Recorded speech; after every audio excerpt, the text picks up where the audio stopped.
I'm not gonna lie, when the reviews about the Paleolithic Clash came out, it was interesting, like genuinely interesting, because we are seeing a brand new type of unit called Phantom Unit, which essentially allow you to kind of imagine what if the units that we came to know and love actually belongs or live in another nation. And that, in my opinion, kind of opened a Pandora box of the what if possibility to close to endless, because we can pull any kind of story to the unit and it will feel interesting.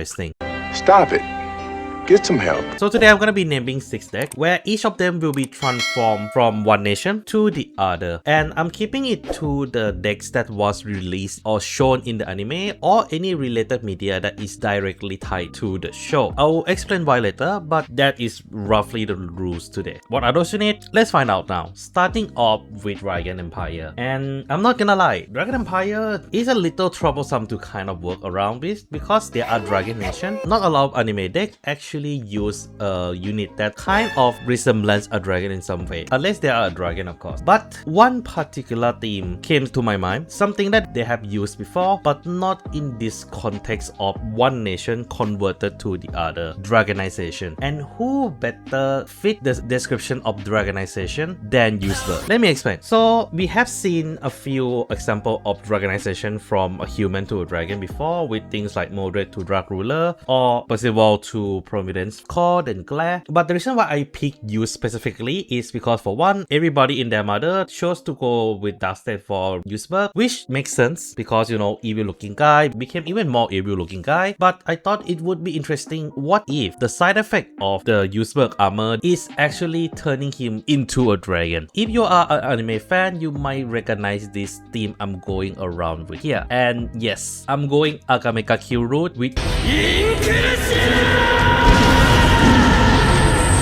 the theme of Increasio as an object in itself is very interesting. So it would be interesting if we take this route with Useberg instead of, you know, turning him into a demon. Because let's be real, imagine a dragonified version of Useberg. It would be so bloody cool, and I kind of want to see that. And where I'm going next with the Dragon Empire, well, this one a bit more obvious because this is kind of like a viral thing for a little bit in manga community, and that is Bob Sakura to Lyrical Monasterio. And if you guys wondering what I'm talking about here, just look up the term Gao Sakura. For those who don't know, Gao Sakura is a character come from a yonkoma called Eva Not Eba, where it just kind of like a short features in a hilarious Japanese humor way, and some of the episode actually features Gao Sakura. So what if they just took that literally and take Bob Sakura to Lyrical? Essentially, she quit being a Miko, or she just come to Lyrical just to become even more of a popular Miko as a Gao. I think that would be funny,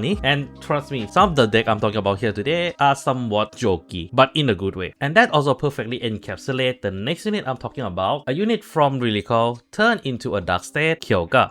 Wait a minute! Some people might say, oh wait, Kyoga doesn't exist in anime at all. Well, because of the sequels of Wildress series, Wildress D2 manga. This is where I'm bringing in the non-anime media, because this is confirmed to be a canon and a direct sequel to it. And if you remember, one of the really cool girl that was in the Wildress season, well, we don't know what deck she actually used, other than the fact that it's really cool. Well, it has been confirmed, at least in the manga, that she used Kyoga. I mean, that's where you get that second magazine coming from after all. And some of you who are invested into their lore also might be confused why I picked this entry, because based on the lore that has been confirmed for Kyoga, this is an Oni girl that came from a Dragon Empire, so she is technically a ninja. But the reason why she came to Lyrical Monasterio is she was moved by the sparkle of an idol concert. And essentially, what if that statement completely flipped and turned it into something else? So what if she don't see a sparkle of an idol concert, but instead she was moved while she maybe visit a dark state circus or something? Because I think it would be interesting to see what if Kyoga was moved by other performative arts, and I think the closest one that I can think of is circus in dark state, aka Pale Moon. I mean, it would completely derail from how she is currently, and I think it's gonna be an interesting thing to see, especially she's a demon, so putting her into dark state kind of makes sense in a way as well. And this raises a question, what is a dark state deck that I wanted to convert it into a phantom deck? Well, a little bit of bias from me, but I have a logic for it, and that deck is Omina Grugio.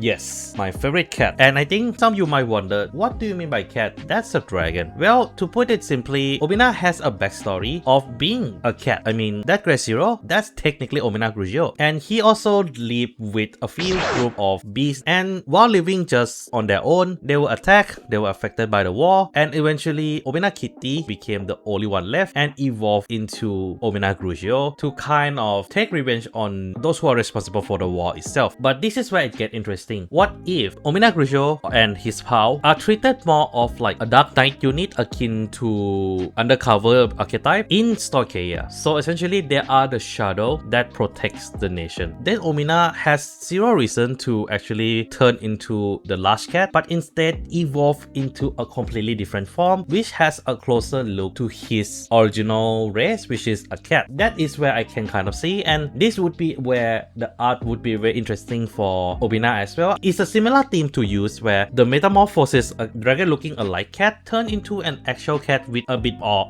of dragon feature. That would be interesting to see. And I mean, Omina is my favorite deck of all time, so a little bit biased is not wrong. I mean, shut up, simp. and this is where I have to apologize, because for this video I have to go for another Stoicheia to Brandt Gate combination here with Flagbird. I mean, we all know Flagbird is currently kind of the most forgotten child of the original deck in the game in general. He is currently the only one without an additional form, which is kind of sad. So why not make him a phantom unit? And the logic here is nothing too crazy, because in my mind, Wave Dragon is kind of like Cyber Dragon with water powered weapon, and that's it. A bold claim. So essentially you just replace all of his weapon with the weapon from the Brandt Gate, and maybe just add in a little bit more of like a Cyberoid detail onto his body to make it a little bit more of a convincing Cyber Dragon. Then I think we got ourselves a new phantom unit. So this is more of still a dragon, but completely changed the classification of what dragon he is. Simple, but I think would be interesting enough to see, though maybe not too much, cause he probably will look quite similar to what he is already at the moment.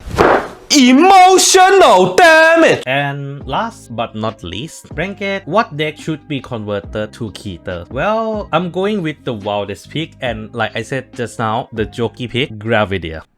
Hey yo, what the f? Yes, I'm going Gravidia with Brandt Gate to Keter purely because we can go Dandadan route. For those who don't know, in Dandadan, aliens technically disguise themselves as human using different way of like putting on a suit or something like that. I thought it would be funny if Gravidia went the same route as well, and then maybe like in some of the unique order that is played within her deck specifically, can have her kind of like reveal her alien nature just a little bit. That would be very interesting and would be really funny to see how it goes, because I don't really see a lot of unit that is canonically in disguise. I mean, even Artisaria, who is supposed to be a spy, doesn't really mask herself that much. So would be interesting to see a full-on disguise unit. And that's the 6th deck that I thought would be fun if they are turned into a phantom unit. Well, technically I do kind of make it follow a pattern in some way. Keter to Dragon Empire, Dragon to Ridicule, Ridicule to Dark State, Dark State to Stoy to Brandt Gate, and Brandt Gate back down to Keter. Interesting pattern, doesn't it? But what do you guys think? What are the unit that you want to see a phantom version of themselves? And most importantly, do you want me to do it for the rest of the right line? Do leave down in the comments below if you guys want to see me doing that. And yeah, that's all I have for today. Take care of yourself, don't forget to clap that sub and become a member for some cool perks. This is Mac Mechanic signing out.